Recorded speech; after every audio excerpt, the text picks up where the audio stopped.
Olá, professor. Eu sou o Rafael Alves, do segundo ano B, secretário de Química. E como eu sou de fora, eu tenho que apresentar meu trabalho aqui por meio desse vídeo, em qual você mandou o e-mail para eu apresentar sobre os combustíveis fósseis, os impactos, e um pouco sobre as pilhas, né?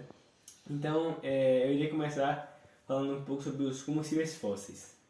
Os combustíveis fósseis têm um papel muito importante na sociedade, tal que conhecemos hoje, pois eles representam mais de 75% da demanda energética mundial, sendo usados em veículos, indústrias e residências. O que isso quer dizer que os combustíveis fósseis, como o petróleo, o gás natural, é usado na maior parte da nossa civilização atual. Ou seja, isso a gente é totalmente dependente deles. Se eles acabarem, que a maioria deles são não renováveis, a gente vai entrar em uma crise muito grande. Mas antes de eu falar sobre um pouco dos impactos, eu vou falar o que é, né, o combustível fóssil. O termo fóssil significa dado a restos vegetais ou vestígios de plantas ou animais que se encontram nas camadas terrestres anteriores ao atual período geológico. Os combustíveis fósseis originaram-se exatamente por meio de decomposição lenta dos seres vivos, animais e vegetais ao longo de milhares de anos. Esses rastros, esses excessos de matéria orgânica, foram sendo soterrados nas camadas mais profundas da crosta terrestre, preservando oxigênio, e ocorreu a sua decomposição por serem submetidos à ação de bactérias, pressão e calor. Ou seja, basicamente é um fóssil que foi há muito tempo atrás, foi pelo processo geológico e hoje a gente tem petróleo, enfim, outros. Então vamos falar agora um pouco dos impactos.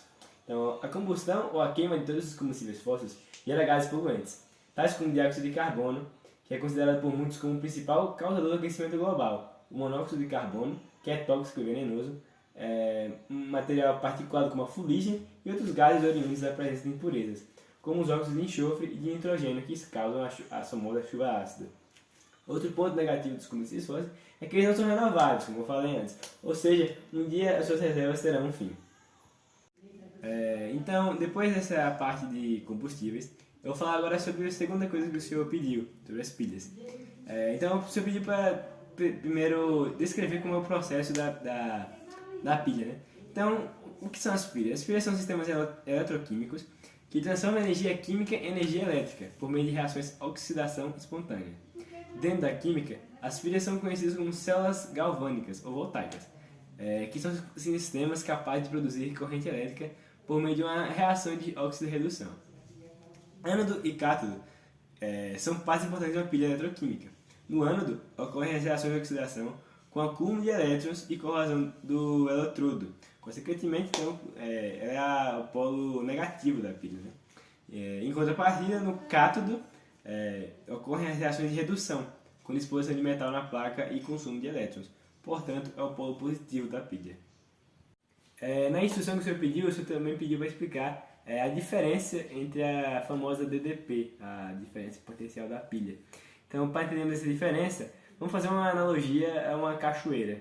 A água sempre flui de cima para baixo numa cachoeira. Esse é o processo espontâneo, nunca ao contrário, nunca acontece de uma forma da cachoeira de ser de água de baixo para cima. Algo similar ocorre com o fluxo dos elétrons numa pilha. Eles sempre vão no sentido ânodo para cátodo, isto é, de eletrodo que tem menor potencial de redução para o eletrodo que possui maior potencial de redução. Então, assim, a diferença potencial DDP e a diferença que existe entre os potenciais de cada eletrodo. E a sua unidade, né, a unidade da pilha, é o volt.